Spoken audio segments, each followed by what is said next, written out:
Here's the ultimate guide to handling conflict resolution. This is part 3 of a 3-part video series.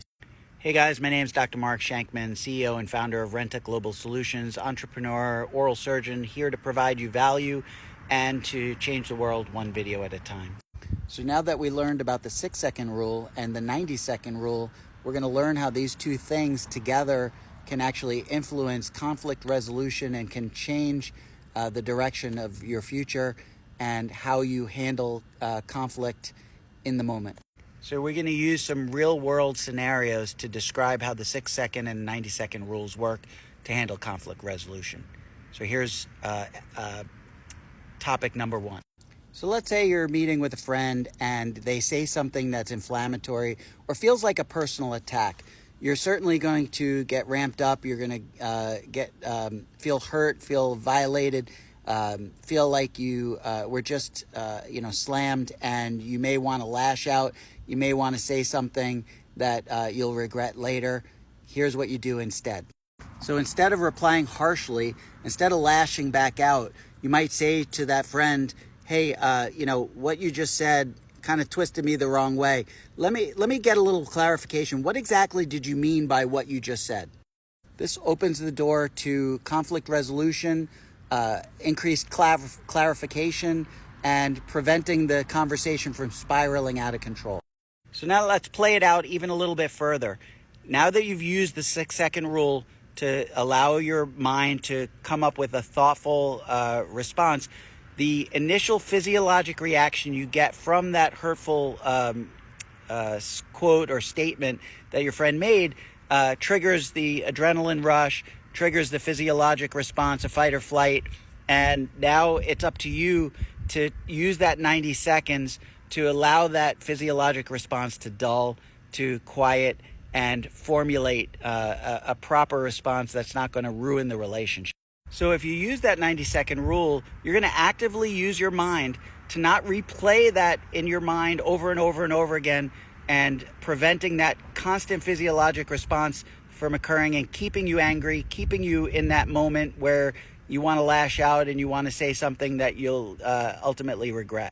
So this type of emotional response allows you to not hold on to that emotional baggage, allows you to move on from that without it spiraling out of control, and for you to hold on to those negative feelings, and ultimately allowing you to resolve the conflict in a much more controlled, decision-making, appropriate response.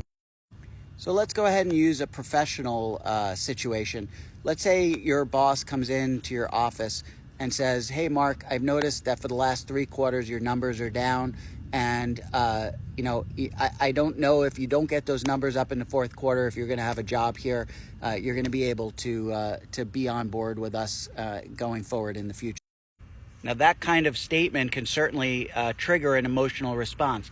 So you use the 6-second rule first to take a pause, allow that emotional reaction to switch to a decision-making part of the brain, and you might say to yourself, you might say to your boss, "Hey, okay, I understand what you're saying. I clearly get that my performance has to improve." Now, using the 90-second rule, you might actually allow that emotional response to dissipate, and over the course of that 90 seconds, you formulate what your response to the next step would be, and you'd say to your boss, "Hey, listen, boss, I understand my production hasn't been what it should be. I got to tell you that I've had some home life problems. My kid is sick, or my wife is talking divorce, and I've really been distracted. And I'm going to resolve those issues at home. And then I promise when I come back, I'm going to be full bore, into the career, into the business. I'm going to turn everything around, and I'm going to have productive numbers like you've never seen before."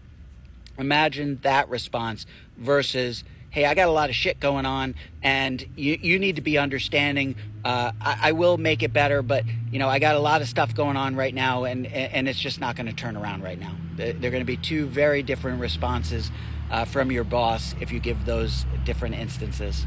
So using these two rules together creates a very, very valuable toolkit in terms of conflict resolution. and it can be very powerful moving forward in both your personal and professional lives, and can make a huge difference in friendships and family and employment and any other professional or relationship matter that you have. These two things together, very, very powerful to prevent you from saying and doing things that you'll never be able to take back and that you'll regret. So I hope these 3 videos put it all together for you, help you realize how you can control your emotional regulation and your conflict resolution with this powerful toolkit of the 6 and 90-second rules. If you got value out of this, please hit follow, check out the rest of my content, and I look forward to seeing you in the next video. And always feel free to like, share, and comment, and I'll catch you in the next video. Take care.